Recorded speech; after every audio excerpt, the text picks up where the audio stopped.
अस्सलामु अलैकुम वरहमतुल्लाहि वबरकातुहू। आखिरकार बीएसएससी ने 2020 की पहली तारीख़ को उर्दू अनुवादक के लिए एक सुनहरा मौका और एक बहुत बड़ी खुशखबरी दी है, जिससे तमाम उर्दू मुहिब्बान उर्दू के लिए, जो उर्दू से मोहब्बत करते हैं और उर्दू को पढ़ते हैं, समझते हैं, तो उनके लिए एक खुशखबरी दे दी है एक न्यू ईयर्स के मौके पर, एक नए साल के मौके पर। और वो खुशखबरी ये है कि बीएसएससी ने ये एक विज्ञापन निकाल दिया, और जिसके लिए ट्रांसलेशन उर्दू अनुवादक के लिए जो फॉर्म फिलअप किया गया था, उसका आखिरकार आज डेट आ गया कि हमारा इम्तहान कब होने वाला है। तो उन्होंने लिख दिया, विज्ञापन नंबर देते हुए कहा कि पद सहायक उर्दू अनुवादक और उर्दू अनुवादक एवं पद राज्यसभा सहायक उर्दू के सभी अभ्यर्थियों को सूचित किया जाता है कि उक्त पदों की लिखित परीक्षा मार्च 2020 में संभावित है।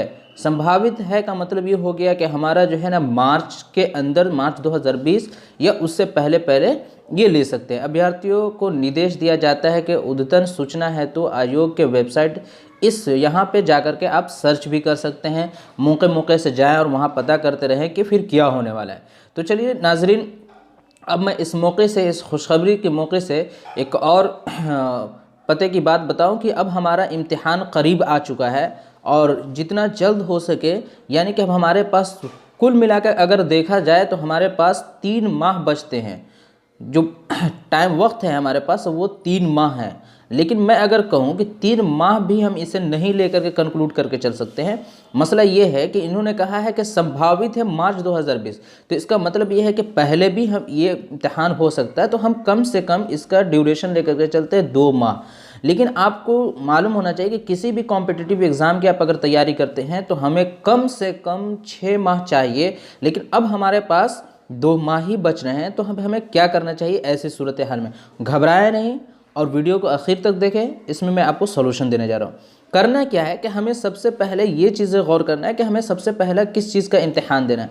तो हमें मालूम है कि सबसे पहले 100 नंबर का होने वाला है। जो भी उर्दू अनुवादक है या सहायक वाले हैं या राज्यसभा वाले, तो सबसे पहला हमारा 100 नंबर का होगा। तो हम सबसे पहले तैयारी करेंगे इस 100 नंबर की।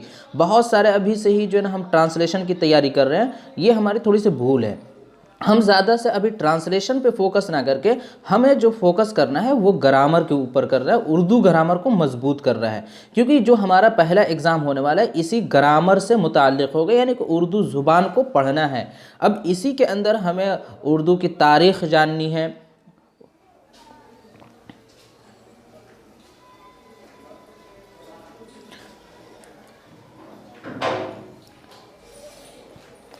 इसी के अंदर हमें उर्दू की तारीख़ भी देखना है। फिर उसके बाद जो है ना, तारीख़ के अंदर उसके बाद हम ये देख सकते हैं कि शोरा जो हैं, शोरा कौन कौन हैं, बिहार के स्पेशली हम देख सकते हैं। दूसरा देख सकते हैं कि जो सिन्फ़े अदब है, सिन्फ़े अदब 2 तरह के हो जाएंगे। एक हमारा नस्र हो जाएगा, दूसरा हो जाएगा नज़्म हो जाएगा। अब ये पहले नस्र और नज़्म को देखेंगे और इसी के एतबार से फिर हम तैयारी करेंगे।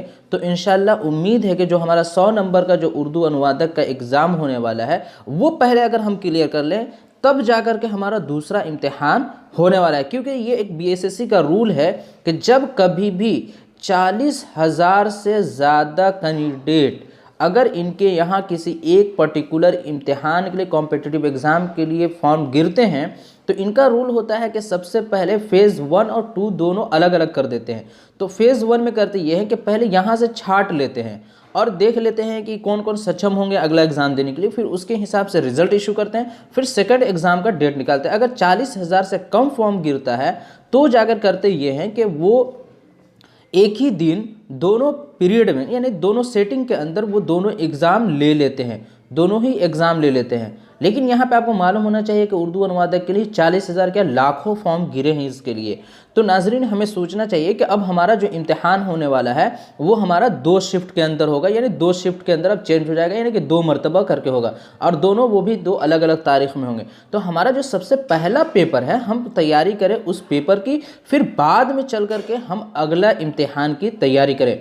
तो नाजरीन हमें पहले जिस चीज़ पे फोकस करना है उसे फोकस करें और उसके बाद हम ट्रांसलेशन पे फोकस करें, क्योंकि ट्रांसलेशन एक अलग हिस्सा है और ग्रामर और उर्दू तारीख़ और तारीख़ उर्दू ये अलग है, उर्दू अदब अलग चीज़ है। तो पहले हमें उर्दू अदब का एग्ज़ाम देना है, उर्दू की तारीख़ का देना है, उर्दू ग्रामर का देना है।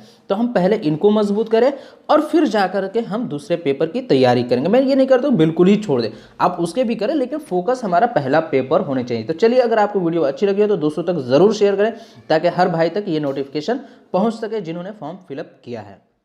खुदा